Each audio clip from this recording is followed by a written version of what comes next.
Carnal de Telehit, un momento muy importante para todos los fanáticos del rock a nivel mundial y para toda la gente que está en la República Mexicana. Iron Maiden, una de las más grandes bandas, está de visita en nuestro país y tenemos la oportunidad de platicar con un baterista legendario, impresionante, Nico McBrain. First of all, thank you very much. It's an honor to talk with you.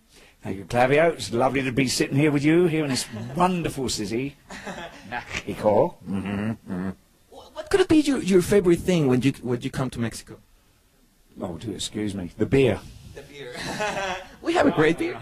There's a couple of wonderful tequilas out there, which I do like. And I haven't actually had a drop of tequila since I've been here. But my tummy's grumbling because it's hungry and it's full of lovely Corona beer.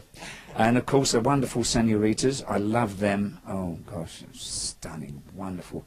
And, of course, the adoration of the fans is stunning. And Bruce was mentioned last night in Monterey. You know, he said, look, you know, every time Maiden comes down south of the border, he said, the further south you get, the hotter it gets. And that's honestly the way it is across the table. The women, the beer, actually, no, the beer gets cooler, usually. But no, we have such a great time. It's a great honour and a blessing to be here, mate, every year. Well, not every year, but when we come out and tour, to come down here. You know, a great thing about this tour, you're going to go to countries that you never played before, like Costa Rica, like Colombia. It's great for all of your fans that probably are watching right now the interview, that really expecting for so many years to see Iron Maiden. Right now they have the opportunity.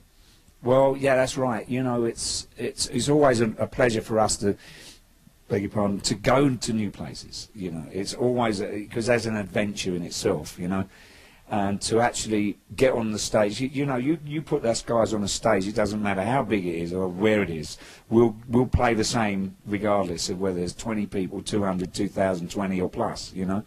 So, but it's an honour for us when we you know, like we did India, it was the second to, we played Bangalore last year, and we did Mumbai this year. So that was relatively new for us. It was our second visit back. As you said, Costa Rica and Bogota. It's been a long time coming. And it's not that we haven't been invited to play most of these places. It's just been politically not right for us to go into a country, you know, because of certain things that have been going on. As everybody knows, the furthest thing from Iron Maiden's music is politics.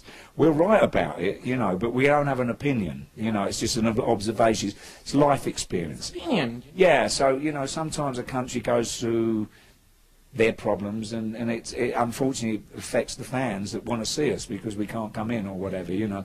But we're really excited. I am very, very excited to play Costa Rica. My friend has got a bar there, Cage. I haven't seen him in a couple of years, so I shall pop down there and find out where. Actually, I shouldn't tell everyone because you'll all be waiting there, won't you? And I won't have any peace.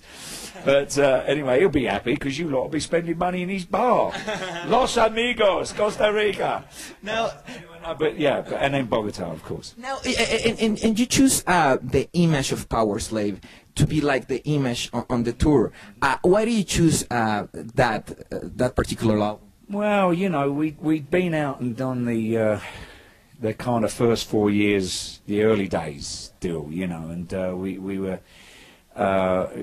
thought, well, why not just, you know, there's so many younger fans that weren't even born when we made that record, the Power Slave record, and we thought this is a good start from the early days. Let's go out and plus we really had the main reason was that Live After Death had been remixed. Had been enhanced for the DVD. Kevin Shirley went in and did an absolutely marvellous job with what Martin Birch had already done. You know, I mean, considering the time it was recorded, that was a bloody good recording. My snare drum was a little bit boxy, but Kevin kind of did his magic and made me sound like John Bonham. Bless his heart. I love you very dearly, Kev. But so with the Live After Death scenario coming into play, we thought, well, what a great opportunity.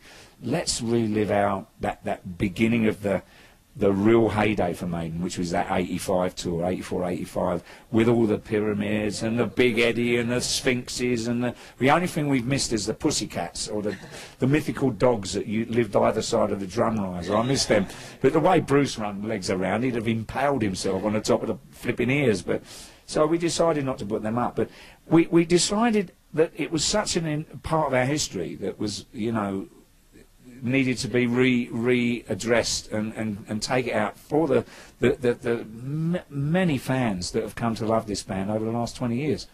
So, you know, we've got at least three generations of fans now. And you know, for a bunch of old farts still going out around the world making music, doing what we love to do, it's a blessing. It really is. It's graciously, you know, praise the Lord for that. That's all I can say. And now, talking about you, I know that before Iron Maiden, you were in a band called Trust, right? I work with Trust, yeah. What could be the most important thing that you learned there that you used it when you started with Iron Maiden? Not to learn French. No, well, not from those guys, because they spoke with Parisian slang, where all the words were back to front. And it was impossible for me to learn from them. But what I took away from that was a wonderful experience of playing with different, you know, I always played in an English band, well, except for with Pat Travers, of course. You know, I had a couple of years with Pat, Canadian guitar player, but wonderful lad. They had I don't know, the writing, Nono Krief and Bernard, and even Vivi Brusco were great songwriters, and I've been blessed all the way through my career to write, to play with not only great songwriters but great players. You know, great bass players, and obviously I'm playing with the best in the world right now, and I have been for the last 20. I mean, he's taught me my style, basically, Steve. He's kind of told me in his what he plays on bass where I have to go with. You know, people say, "Oh, you got a fast right foot." I haven't got a fast right foot. I've just got a right foot that goes with his bass, and people go, "Wow, that's bloody great, isn't it?" You know. So no, I'm not belittling myself, but I mean, I've seen other drummers that can do the fast bass drum thing, you know. But it's not about that. So I took from those experiences, especially with Trust, they kind of matured me. And I think that was a great springboard for me going into Maiden, because you know, we toured with Maiden. Steve had seen me playing prior to my years with Trust with another band, but you know, it was in his mind. He loved Trust's music as well. He was a big fan of the band, and I think that's what kind of made him go, "Oh." When Clive wasn't really cutting the cake so well, and decided that he didn't want to pursue the professional career anymore, Harry Harris went, "I'm going to have Nick in the show. I know how he plays. I've seen what he can do with that Trust lot. I like them. He's all right." And that's it, you know. That's cool. Now, talking again about the time of Power Slave, the tour of that album, it was exhausting. But you show an example